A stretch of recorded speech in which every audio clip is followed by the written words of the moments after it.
Assalamualaikum warahmatullahi wabarakatuh. Bismillahirrahmanirrahim. Alhamdulillah nahmaduhu wa nasta'inuhu wa nastaghfiruh wa na'udzu billahi min syururi anfusina wa min sayyiati a'malina. May yahdihillahu fala mudilla lahu wa may yudlil fala hadiyalah. Asyhadu an la ilaha illallah wahdahu la syarikalah wa asyhadu anna Muhammadan abduhu wa rasuluh. Allahumma sholli ala Muhammad wa ala alihi wa ashabihi wa mawalah ma ba'du. Hadirin hadirat yang berbahagia, pada kesempatan kali ini mari kita bersama-sama bersyukur kepada Allah atas nikmatnya yang tak terhingga banyaknya. Betapapun yang ada pada kita masing-masing ini berbeda-beda ini. Salah satu cara untuk mewujudkan syukur kita kepada Allah atas nikmatnya adalah kita berdayakan, kita manfaatkan nikmat tersebut untuk memperhatikan penjelasan tentang bagaimana seharusnya hidup dan sebaiknya hidup. Pada beberapa pertemuan yang lalu sudah saya sampaikan bahwa tujuan diturunkannya agama tidak lain adalah untuk memfasilitasi dan mempermudah manusia mencapai apa yang diinginkannya dan juga mengembangkan potensi yang ada pada dirinya semaksimal mungkin ini. Nah, salah satu ajaran dalam Islam itu adalah bahagia. Jadi bahagia itu ada yang terpuji, ada yang tercela. Nah, kalau kita tanya kepada setiap orang normal, tentu mereka mau dengan bahagia. Mau enggak bahagia? Tentu mereka mau. Ya. Karena orang tanpa agama pun akan bisa diketahui kapan orang itu senang, bahagia, kapan orang susah. Nah, sehingga yang dikehendaki oleh orang, bahkan banyak orang, itu adalah bagaimana dirinya bahagia ini. Orang baik maupun orang jahat semuanya itu ingin bahagia. Tetapi agama mengajarkan bagaimana seharusnya orang itu bahagia, bagaimana seorang itu sebaiknya bahagia ini. Nah, dengan agama inilah kita diharapkan bisa merasakan kebahagiaan yang murni. Ya, bukan bahagia di atas penderitaan orang lain. Karena bahagia di atas penderitaan orang lain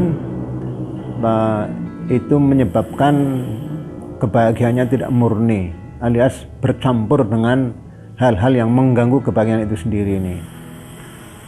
Saya ambilkan contoh dalam kehidupan sehari-hari ya.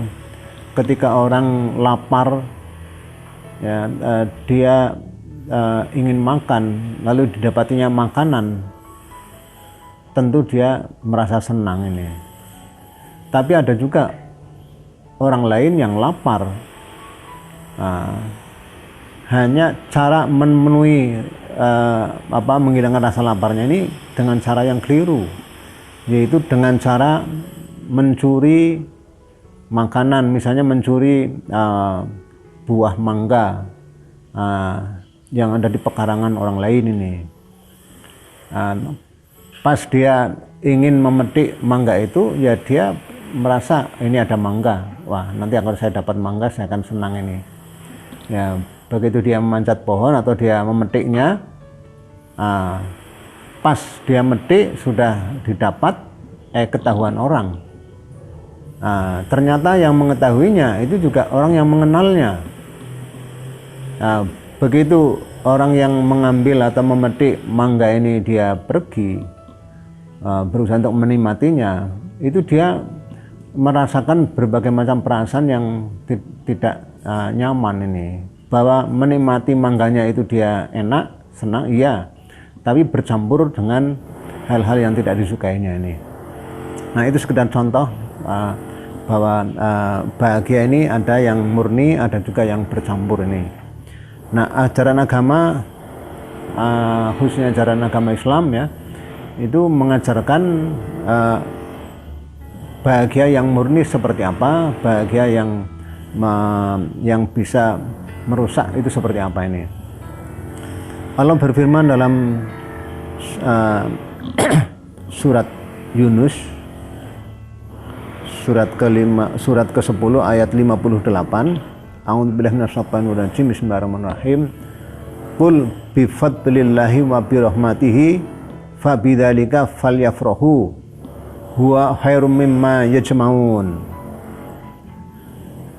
Katakanlah, yakni hai Muhammad, kepada umatmu, dengan karunia Allah dan rahmatnya, maka hendaknya dengan yang demikian itulah mereka berbahagia.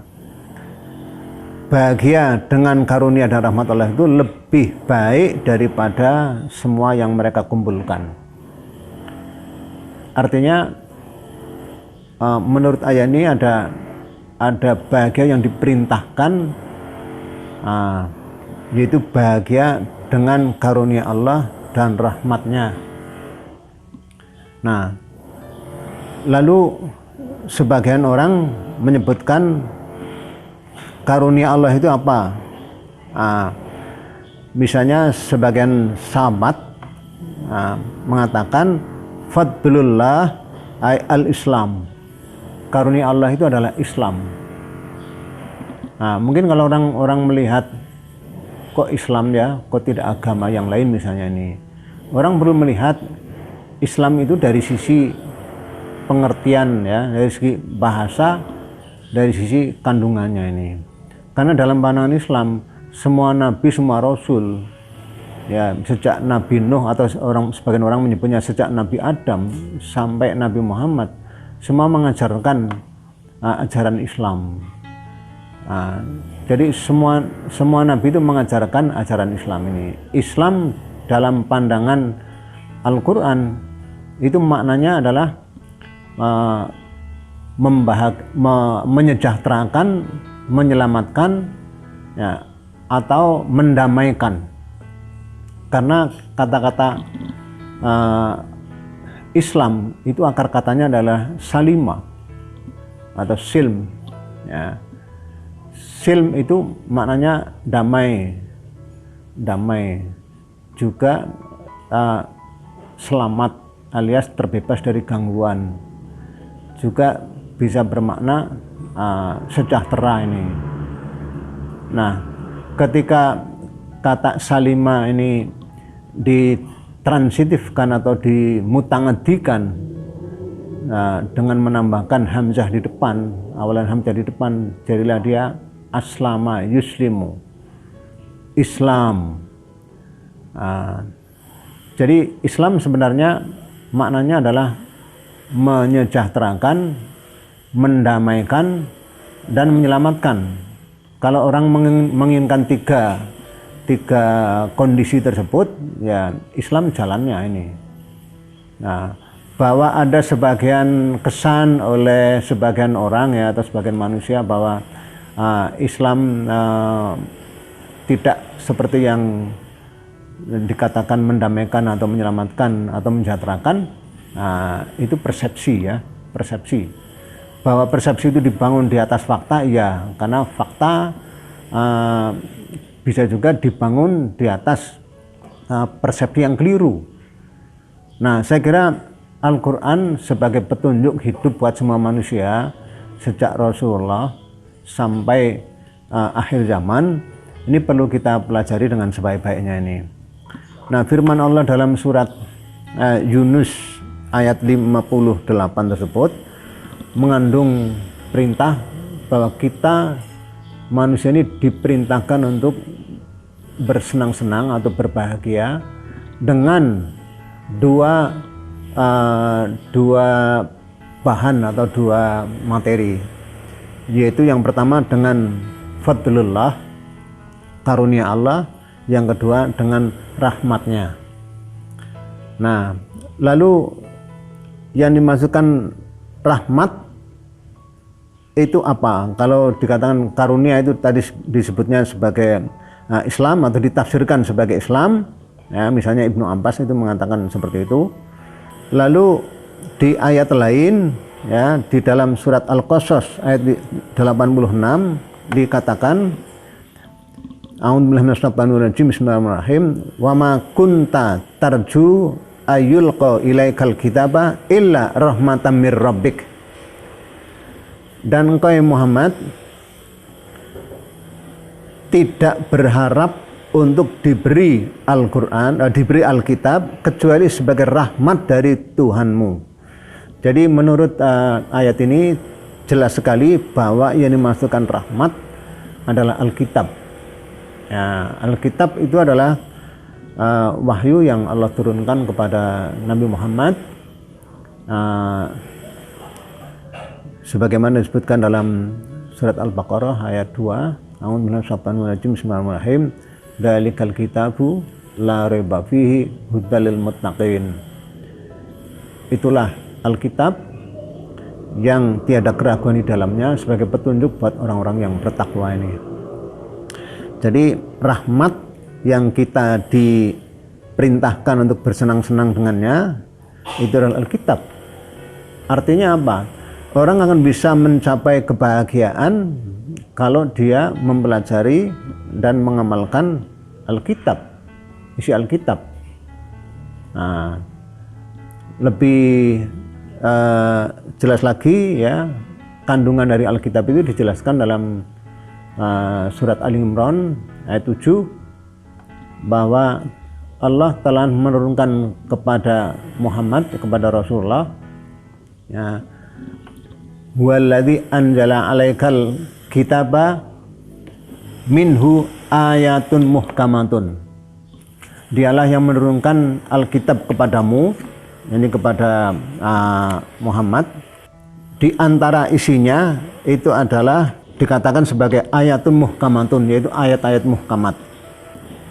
Hunna umul kitab, itulah induknya Alkitab. Wa ukharu mutasyabihat, dan yang lain adalah ayat-ayat mutasyabihat ini. Jadi Allah yang menurunkan Alkitab kepadamu Muhammad ini, kandungannya, ya, kandungan dari Alkitab itu adalah ayat muhkamat dan ayat mutasyabihat ini. Nah, kalau kita pelajari, kita akan mendapatkan petunjuk bagaimana orang bisa bahagia ini. Nah, secara sederhana bahagia ini didefinisikan yaitu rasa puas. Nah, al-farah dalam bahasa Arabnya, ya, ladzah taqamu fil qalbi bi idrakil mahbub wa nailil mustaha. Yang namanya bahagia itu adalah kepuasan yang muncul di dalam hati karena memperoleh apa yang dia cintai atau yang dia inginkan ini. Jadi jelas bahwa yang namanya bahagia adalah rasa puas di dalam hati ini. Nah, kepuasan itulah yang perlu kita cari, tetapi dasarnya harus menggunakan petunjuk, yaitu Islam dan Alkitab. Saya kira itu mungkin sedikit apa yang bisa saya sampaikan pada kesempatan kali ini. Kurang lebihnya mohon maaf. Akhirul kalam, wassalamualaikum warahmatullahi wabarakatuh.